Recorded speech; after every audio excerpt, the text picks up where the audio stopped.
ABP news पर exclusive बातचीत करने के लिए प्रशांत किशोर मौजूद है और शुरुआत करूंगी कि 2 अक्टूबर 2024 को आपने अपनी पार्टी की स्थापना की और लगातार आप दौरा कर रहे हैं, बिहार के अलग अलग ज़िले में जा रहे हैं। लगभग 10 दिन में आपकी पार्टी 1 साल की हो जाएगी। इस 1 साल में ख़ास तौर पर बीते कुछ महीनों में जो आपने प्रेस कॉन्फ्रेंसेस किए, मतलब मैं अगर नाम लेके बताऊं तो सम्राट चौधरी, दिलीप जायसवाल, संजय जायसवाल, मंगल पांडे और अब अशोक चौधरी। आज की तारीख में जनसुराज की स्थिति, खासतौर पर प्रशांत किशोर की स्थिति ये है कि पहले प्रशांत किशोर की गिनती ऐसे होती थी कि वो चुनाव जिताने के लिए एक स्ट्रेटेजिस्ट के तौर पर है। आज आप किसी को चुनाव हरा सकते हैं। नहीं, दोनों में ये तो कंपैरिजन जो है, ये तो एप्पल एंड ऑरेंज का कंपैरिजन है। पहले जो मैं काम करता था, एस्टेब्लिश दलों के साथ, नेताओं के साथ काम करता था, और जो बिहार में मैं कोशिश कर रहा हूँ, ये तो बिल्कुल नया प्रयोग है, जहाँ पर बिहार के लोग आकर उन्होंने मेरी मदद से एक दल बनाया है जिसका नाम है जनसुराज, जिसको बनाने में 2-2.5 साल लगे।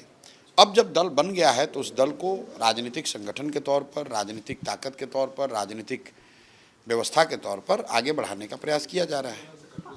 जिस तरीके से आप प्रेस कॉन्फ्रेंसेस कर रहे हैं, लगातार पोल खोल रहे हैं, आपकी पार्टी यही कह रही है कि जितने जो भ्रष्ट नेता हैं हम उनके बारे में बताएंगे।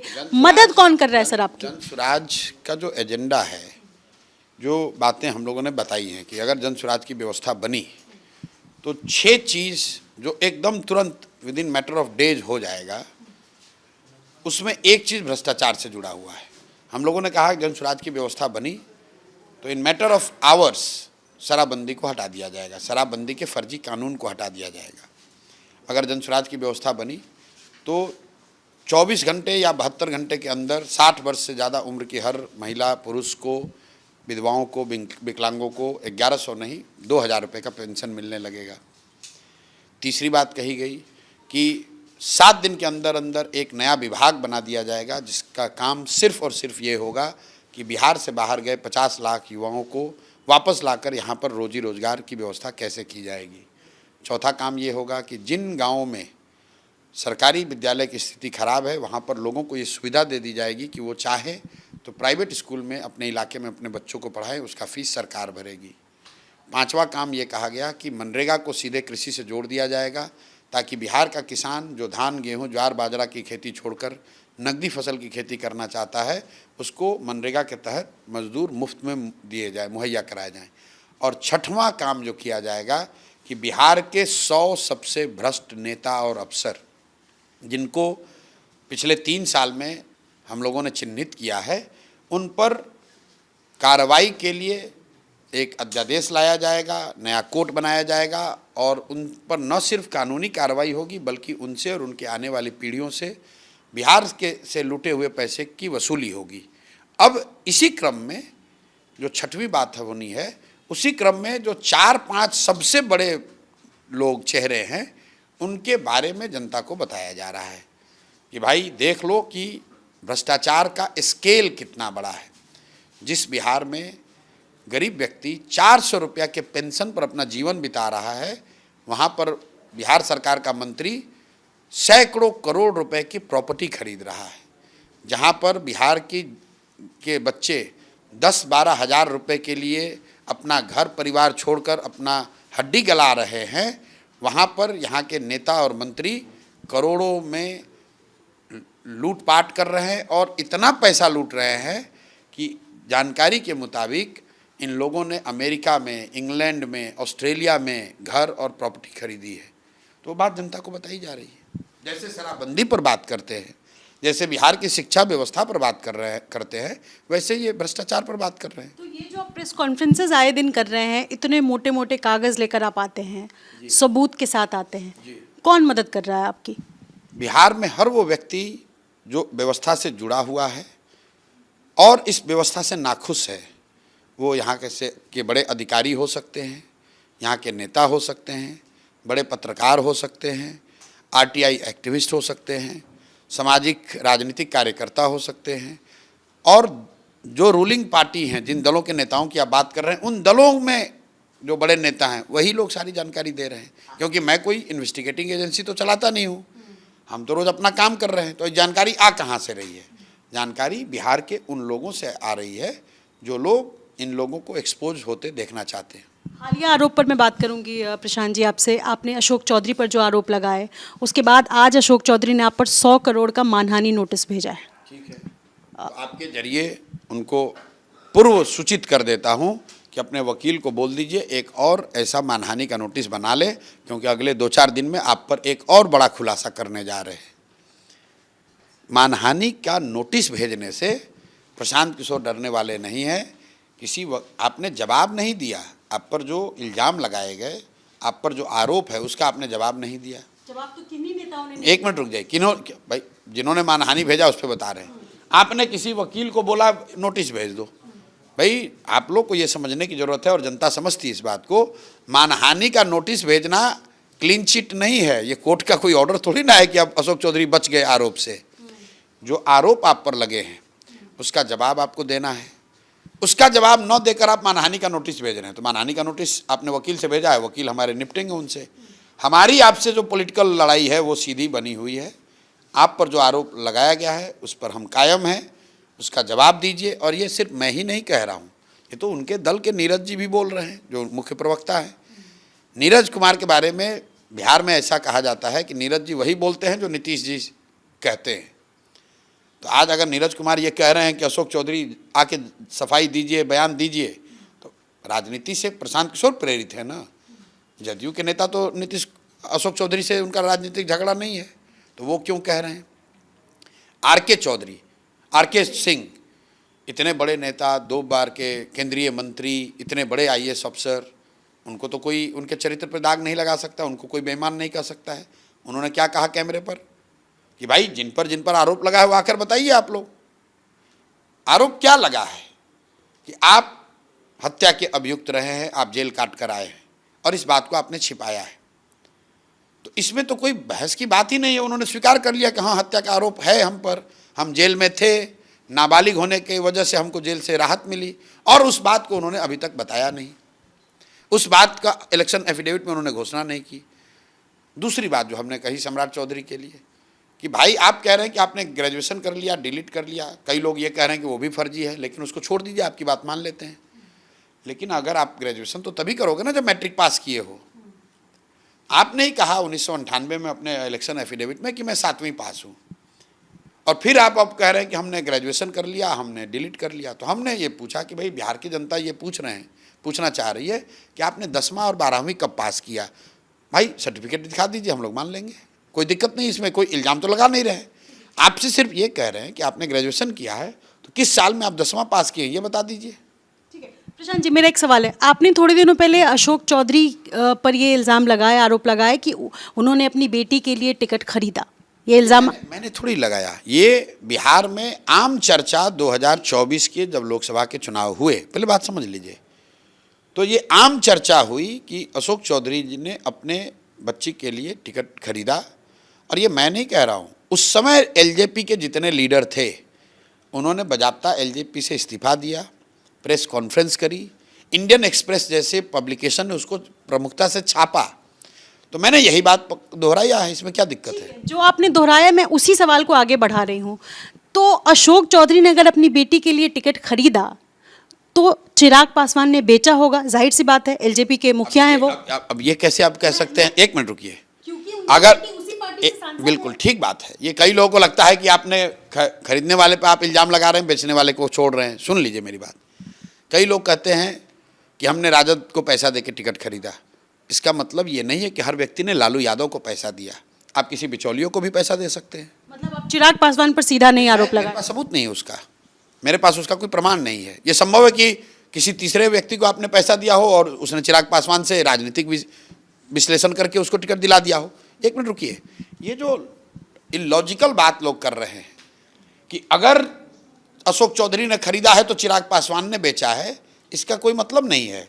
यह संभव है कि आपने खरीदने के लिए पैसा दिया, लेकिन उसको नहीं दिया जिसने टिकट दिया, किसी बीच वाले को दिया। मतलब बेसिकली मैं ये तो भाई आम चर्चा होती है कि बड़े दल जो है, कांग्रेस है, भाजपा है, कि लोग पैसा देते हैं। तो इसका मतलब ये थोड़ी कि अगर आपने भाजपा से टिकट खरीदा या टिकट पाने के लिए भाजपा से आपने किसी को पैसा दिया, इसका मतलब ये नहीं कि आपने भाजपा के अध्यक्ष को पैसा दिया या मोदी जी को पैसा दिया। आप लोग तो ये कह रहे हैं कि अगर कोई ये कह दे कि हम ये आदमी पैसा देकर इन्होंने टिकट खरीदा भाजपा से, तो इसका मतलब है कि मोदी जी ने टिकट बेचा है। आप तो ये कह रहे हैं उस लॉजिक से। पर मेरा ये कहना है प्रशांत नहीं, जी, आप पहले इसको बिल्कुल बिल्कुल बिल्कुल इल्जाम तो लगेगा, मैं आपको वही कह रही हूँ कि चिराग पासवान आपको तमाम मेरी लोग जानते हैं, जो लोग बताते हैं कि हम राजद को पैसा देकर टिकट खरीदे हैं, तो इसका मतलब है कि लालू जी के हाथ में पैसा गया। पर अब चिराग पासवान पर अभी भी आपको लग रहा है कि उनके खिलाफ अभी तक आपके पास सबूत नहीं है, तो संभव है कि उनको नहीं दिया होगा, यही है ना? तो आप पर आपके बारे में जो कहा जाता है, मैं वही बात बोलता हूँ जिसका मेरे पास प्रमाण है। अब वो संभव है कि उन्होंने चिराग पासवान को दिया हो, संभव है किसी तीसरे को दिया हो, मैं नहीं जानता हूँ। मैं ये जानता हूँ कि तमाम चर्चा ये है, प्रेस ने ये बताया, लोगों ने ये कहा कि इन्होंने पैसा देकर अपने बेटी का टिकट खरीदा। और सर्कमस्टांशियल एविडेंस जो है, आप जदयू के नेता हैं, आपकी बेटी लोजपा में थी नहीं, आप आज दल ज्वाइन किए और सीधे एमपी का आपको टिकट मिल गया, तो लोगों के वो बात वही अविश्वसनीय लगती है। तो इन दोनों बातों को अगर आप जोड़कर देखिएगा तो वही बात हमने कही। मतलब आप, ठीक है, मैं अगले सवाल की ओर बढ़ती हूँ। आप यहाँ पत्रकार हैं, क्या आपको ये चर्चा कभी सुनने में नहीं मिली? इससे पहली बार प्रशांत किशोर ने बोला ये बात सामान्य राजनीतिक गलियारों में ये चर्चा आपने सुनी है कभी कि नहीं सुनी है? मैं जो पूछ रहा हूँ जिस नहीं सर, मेरी बात सुने आप, आपने अगर इस तरीके के आरोप अगर लगाए हैं तो जाहिर सी बात है, ये कहा जाता है कि प्रशांत किशोर चिराग पासवान से दोस्ती की वजह से चिराग पासवान पर सीधा सीधा आरोप नहीं लगाते, और आज भी आप कह रहे हैं कि हो सकता है बिचौलिए के तहत टिकट खरीदा। आपने कहा कि ये है तो ये होना कंपलसरी है, मैं ये कह रहा हूँ कि कंपलसरी नहीं है। बिल्कुल बिल्कुल पूछा जाना चाहिए, लेकिन चिराग से सवाल राजनीतिक और भी सवाल पूछे जाने चाहिए कि भाई आप अपने दल में इतने बाहुबलियों को टिकट क्यों देते हैं? मैं चिराग से रोज सवाल कर रहा हूं कि आप बिहार से राजनीति करते हैं, आप बिहार की राजनीति कब करेंगे? मैं चिराग से रोज सवाल कर रहा हूं कि आप भाजपा के साथ क्यों नहीं छोड़ते हैं? आइए बिहार के लिए राजनीति कीजिए, बिहार की राजनीति कीजिए। तो सवाल तो पूछे ही जा रहे हैं, रोज ही सवाल पूछ रहे हैं। अब आप सुनना ही नहीं चाहते हैं तो हम क्या करें उसके लिए? सवाल नहीं पूछ रहे, हम तो चिराग से सीधे आमने सामने लड़ेंगे। जहाँ चिराग पासवान का कैंडिडेट लड़ेगा वहाँ जनसुराज का कैंडिडेट नहीं लड़ेगा। क्या मैं प्रचार करने नहीं जाऊँगा? वहाँ लड़ाई नहीं होगी? बिल्कुल लड़ाई होगी। ठीक है, मूविंग ऑन। मेरा अगला सवाल ये है कि आरके सिंह और नीरज कुमार, ये दो ऐसे नेता हैं अपनी अपनी पार्टी के, जिन्होंने आपके आरोपों के बाद अपनी पार्टी में बगावत खड़ा कर दिया। मतलब आज की तारीख में प्रशांत किशोर ने जो आरोप लगाए नेताओं पर, बीजेपी वर्सेस बीजेपी हो गई है और जेडीयू वर्सेस जेडीयू हो गई है। भाई जब आप इस तरह का गलत काम करेंगे, देखिए मैंने जो कहा वो ऐसा नहीं कि हमने कोई नई डिस्कवरी की है, वो चर्चा आम है जदयू में। ये आम चर्चा है, जो जदयू से जुड़े हुए पुराने लोग हैं वो ये जानते हैं कि भाई ये लोग आए हैं और ये लोग जिस तरह की राजनीति कर रहे हैं वो जदयू के नेताओं का ओरिजिनल कैरेक्टर ऐसा नहीं रहा है, ओरिजिनल जदयू का। इसलिए जब मैंने वो बात कही तो एक तरह से वो ट्रिगर हो गई। प्रशांत किशोर के पीसी से सिर्फ वो बात ट्रिगर हुई है। भाजपा में ये चर्चा पहले से चल रही है कि भाई ये कैसे कैसे लोगों को भाजपा का नेतृत्व दिया गया है, ये कोई प्रशांत किशोर ने थोड़ी ना शुरू किया है। सीडब्ल्यूसी की कल बैठक है प्रशांत जी, और ये पहली बार आज़ादी के बाद कह रहे हैं कि शायद पहली बार सीडब्ल्यूसी की बैठक, विस्तारित बैठक पटना में होने जा रही है। बीते दिनों जिस तरीके से वोट अधिकार यात्रा में राहुल गांधी और तेजस्वी यादव नजर आए, उसके बाद इस बात की चर्चाएं होने लगी ज़मीन पर कि कहीं ना कहीं कांग्रेस आरजेडी को डोमिनेट कर रही है। आपको लगता है कि बड़े भाई की भूमिका में कैसे देखते हैं आप अपने विपक्ष को? आप तो चुनाव लड़ रहे हैं। मैं कांग्रेस को यहाँ पर राजद का पिछलग्गू दल ही मानता हूँ। अभी बिल्कुल, अभी भी मानेंगे, आगे भी मानेंगे, क्योंकि यही सच्चाई है। जिस दिन राजद वालों ने यहाँ पर गांधी मैदान में उनकी यात्रा रैली को सपोर्ट नहीं किया मन से, तो ये लोग कुछ नहीं कर पाए। कल सीडब्ल्यूसी की बैठक है, अच्छी बात है। ये जनसुराज जैसे दल की, बिहार के लोगों की ताकत है कि कांग्रेस के बड़े बड़े दिग्गज नेताओं को कल यहाँ उतर कर बात करनी पड़ेगी, जैसा कि आप बता रहे हैं आज़ादी के बाद पहली बार। तो मेरी ऐसी अपेक्षा है कि कल जब सीडब्ल्यूसी बिहार में बैठे तो वो बताए कि बिहार में जो कांग्रेस का राज चला, उसके बावजूद देश का सबसे गरीब और पिछड़ा राज्य बिहार क्यों रहा। सीडब्ल्यूसी में ये चर्चा होनी चाहिए कि जिस जंगल राज का इल्ज़ाम राजद पर है, तो सहयोगी दल होने के नाते क्या जंगल राज के छींटे उसकी जिम्मेवारी कांग्रेस लेती है या नहीं लेती है। सीडब्ल्यूसी में ये चर्चा होनी चाहिए कि जो 2500 रुपया देने की आप लोग बात कर रहे हैं अलायंस के तौर पर, वो कैसे दिया जाएगा। पी चिदम्बरम को आकर एक्सप्लेन करना चाहिए कि कांग्रेस या महागठबंधन के लोग कैसे ये झूठा वादा कर रहे हैं, और अगर झूठा नहीं कर रहे हैं तो कैसे ये 2500 रुपया दिया जाएगा। सीडब्ल्यूसी को कल ये बताना चाहिए कि बिहार में पलायन को रोकने के लिए उनके पास क्या योजना है। इन पर चर्चा होनी चाहिए। आप सीडब्ल्यूसी यहाँ कीजिए और चाइना, पाकिस्तान, मोदी पर आप चर्चा करेंगे, वो चर्चा सुनी जाएगी, लेकिन उससे बिहार का कोई लेना देना नहीं है।